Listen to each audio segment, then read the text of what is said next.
Megan, go ahead and take this thing off. Let's run it. MXM, let's move. Nice. All right, so I want some exclamation points in the chat. Like, I don't even want numbers. I just want exclamation points. Let's get it. Let's run it. So, for y'all who don't know me yet, my name is Megan O'Reilly. I just graduated from UCF with a bachelor's degree. I was studying neuroscience. So, I would like to continue to go to school. You know, I would like to continue to study. I love learning about the brain. 9 times out of 10, if we're talking, I'm going to tell you something about your mind. You didn't ask for it, I'm going to tell you about your mind anyways. So, you know, I had the opportunity to continue going to school for my master's degree, and, you know, I still want to keep going, but this is one of the moments where I realized I had to be an entrepreneur. Listen, y'all, I turned down a free education. And, you know, my mom was mad at me, my professors were mad at me, but I was so happy for myself because it wasn't free. It was free in the way that, you know, I could get my tuition covered and I could have a little stipend. But it was just a cover up for another job. I would be doing experiments that don't make me happy, you know, working with like grad students who I was literally there at the campus. I had just joined MXM and they're all just talking about, like, we're at lunch and they're all just talking about how like broke they are and how they're going to be broke for the next couple of years. And I was like, all right, that's toxic. I'm out, you know? And I turned that down. And, you know, the things that I want to study, like the brain, the mind, the consciousness, law of attraction, that is not, you know, considered science. Like, people will call it pseudoscience. They'll say it's not real, you know, I can't quantify it, so therefore it's not a science, you know? And at this point, I have no choice but to be an entrepreneur in the sciences. You know, I have my ideas, I'm confident in my ideas, and I am not going to kind of like submerge to anyone else just so I can fit in with what I don't think is right. You know, I would be doing the world a disfavor if I was like holding all of this in, you know? So if y'all don't know my why, now you know my why, you know? And someone that I look up to and really had this similar kind of mindset is going to be Carl Jung. So I don't know how familiar we all are with psychology, but people wouldn't even call him a scientist. He would show up at a conference, you know, imagine him rolling up to New York, and all the other psychologists like, there goes Jung, you know, he's going to talk to us about the spirituality or something, you know, like, get this guy out of here. But he had some really, really great points. And what I love about this business, and I'm going to keep talking about the law of attraction, because through this business, I am slowly creating a PhD project. I'm like, how awesome would it be if I just documented everything that I did to the success and put it in a case study and said, here you go, this is the science to this, you know? I love doing case studies, I love doing self-reports, and, you know, all the leaders in here, I've been watching y'all. If you're a leader in this group, hey, you don't think I have notes on you, you're wrong. You know, this is just one big study. So essentially what Jung did was he really dove into the consciousness. And, you know, this is all coming together like really over the past week. And that's why I love giving these presentations, because I have to prepare for these presentations. And, you know, I never just want to like spit back to y'all like what I heard with Bob Proctor, like Mornings with Nano. I want to add value to MXM. So I'm going in and I'm picking all these different things and I'm like, all right, so what can I bring that's unique back to you, back to us, back to MXM, you know? What can I do for us? So I have been watching that Bob Proctor video every day since he put it. You know, he has like the circle and like the subconscious mind. We've all seen it. I keep watching it again and again. I'm like, all right, there's something, we're missing something there. I'm like, that's not the key to success. Because if it was the key to success to just feed your mind that, we would all be at the chairman position, you know? Like I said, I've been watching the chairman and nobody says, well, I just listened to Think and Grow Rich 8 times and here I am. You know, they all have struggles. They get up on the stage and they are so excited about the things that brought them down, because that's the key to it. So if you were here last time when I was talking about quantum leaps in the brain. Not gonna lie, I was really, really excited about it. And I have the chat going, I'm looking at it this time if y'all ever want to say anything. And the quantum leaps in the brain, you know, like I had like put it all together for everyone. I'm like, all right, I'm gonna do this myself, you know? And just like, I didn't bring a presentation with me this time because I want you all to visualize with me. Like, let's spend a little bit of time on our head, just kind of let my voice guide you. So imagine, you know, like we're in a field, a valley, you know, like your happy space. You're ready to take that quantum leap. Yeah. And then, you know that Jordan Peele movie, not Get Out, but the other one with the people, the underground? Like, just imagine like you're leaping and then one of those like comes and grabs you. You know, like they pull you down. And I'm like, what was that? And I look back and it was me. I was the one pulling myself down. Us, yeah, it's called us. So, you know, like, we don't have to expose ourselves in the chat because I know I'm not the only one. But I'll be having the conversations with myself, the paradigm shifts that I'm supposed to have, that it's like, I am a chairwoman, I am great, I am successful. And then it's literally like I'm having, so remember the Bob Proctor model, your consciousness, your subconscious?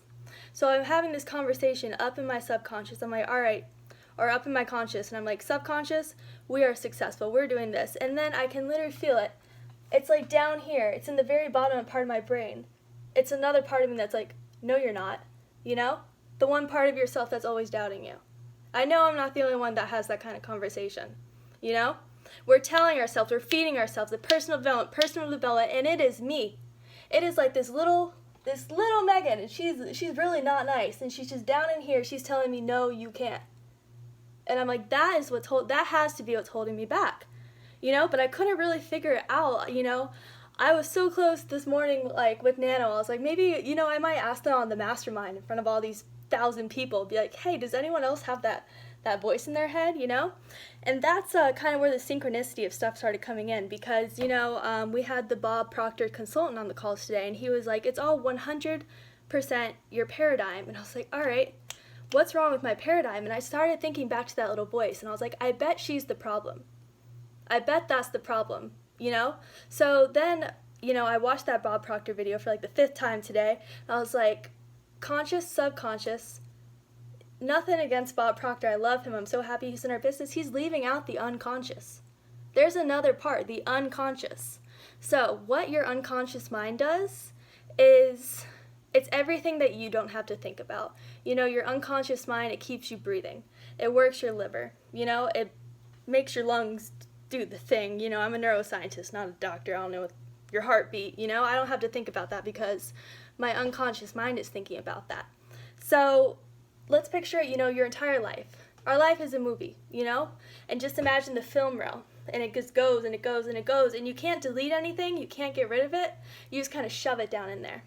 So this is where I'm going to get real for a second. You know, this is something that I was really feeling in the business. I was like, man, I went to New York. I'm doing all this. I'm doing everything. But why haven't I ranked up, you know? And I had to think about, you know, like the deeper, like the darker parts of myself. Like there's trauma in my life, and I'm sure in other people's life. Never in a million years would you have ever guessed that that was affecting you and your business. No idea. We would have never ever put 2 and 2 together. But since our unconscious, and the reason I was bringing up, you know, the breathing and everything, is we store those bad memories, you know, like the 9-year-old version of Megan, the 15-year-old version of Megan, where she was so damaged that like I couldn't even like fix it, that I just shoved it away. I was like, I'll worry about it later. You know what I mean? And that is coming back up to surface, you know? The way that the mind works is our consciousness is too busy, you know, kind of like looking around and everything. Subconscious is just getting fed, and the unconscious is coming up. Always coming up. It's just inserting itself into the conversations. So what we need to do, and why I want to go back to Carl Jung, is he has this really good theory about the shadow self. He says that the shadow self is those bad aspects of your personality. You know, you have to make right with those. You know, you have to be friends with your anger, or else it's just going to control you. I have a quote from him. He said, all right, if y'all want to write anything down, write this down. Until you make the unconscious conscious, it will direct your life and you will call it fate. All right?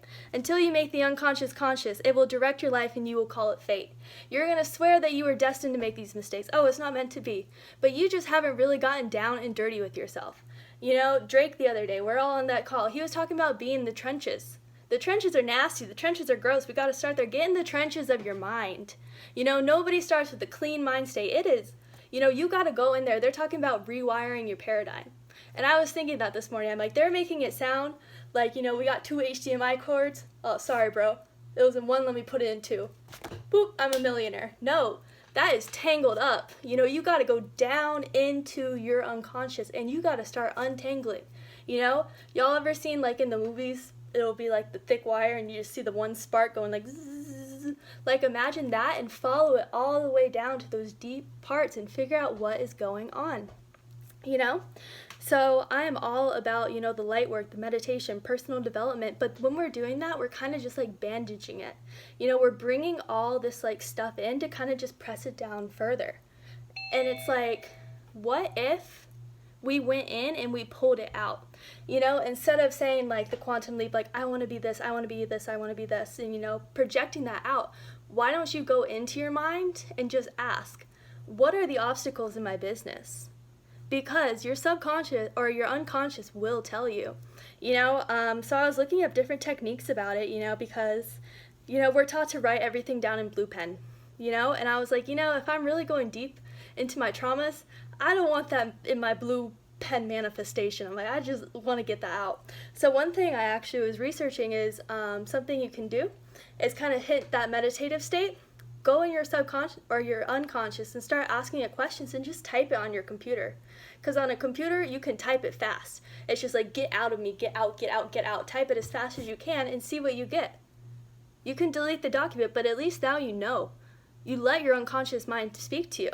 So something I had touched on previously in the last talk that I did was also about your dreams. So it was actually funny today. I was in Walmart, or I was in the parking lot at Walmart, and there was like a puzzle piece on the ground, like a jigsaw puzzle, and I was like, all right, universe, all right, I get it. We're manifesting out here. And something that I've been really following in this business is that the secret is in the feeling. They want you to feel good all the time. And I feel like the majority of us, we really perfected feeling good in the conscious and the present moments, taking anything negative and turning it positive. I know we all grind, we don't sleep, but sometimes you gotta sleep. You gotta sleep every now and then we dream. So something that I learned through all this research is your dreams. So me personally, I love dreams. I'm very fascinated by them, and I've had a dream journal for the longest time. And I was just writing down, the archetypes, and they call them oracles. It's like if I dream about someone that's like from the 5th grade, they're not the significance, they're just the messenger. Because what your unconscious mind is actually doing is they're delivering you a feeling. So like in my dream journal, I had gotten so good at the details, I could tell you like, all right, there was a bookshelf on the west wing and it was like orange walls, but that didn't matter until I started thinking about the feelings that were in my dream and writing those down. So one thing specific to the business is, like I had just gone through a taprooting list and, I was afraid of like damaging my friendships, and I had a dream and I just focused on the feeling. And in that dream, it was like people from home, like almost like making fun of me, like an embarrassment, like a shame kind of thing. And I was like, that's the problem.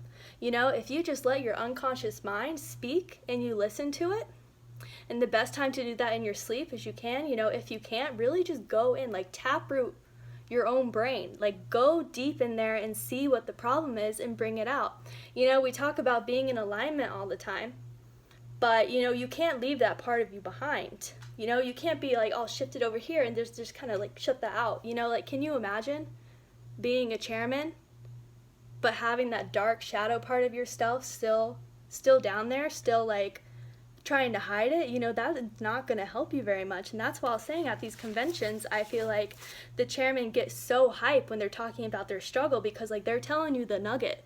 They're like, this is what did it, this is what saved me, because we're all doing this personal development, we're all around the right people, around the right sources, but you just got to be really honest with yourself and say, okay, what version of myself am I hiding? So the way that I like to put it is like, light work, the meditation, everything, it's great. But for some of us, the light just hasn't gotten us the results. And it's not because the light is broken. It's not because your connection is broken. It's because you're consumed by your darkness and you don't even know it. Because it's so far deep in your subconscious that it only just comes up every now and then in like little spiteful comments that you can't even pick up on. And that's something that I literally just found it out like today, preparing for this call. So like, let's keep an eye on me in the next week, and if I rank up or do better in this business, I'm gonna put that in my report. Your girl's gonna be a doctor of philosophy from this.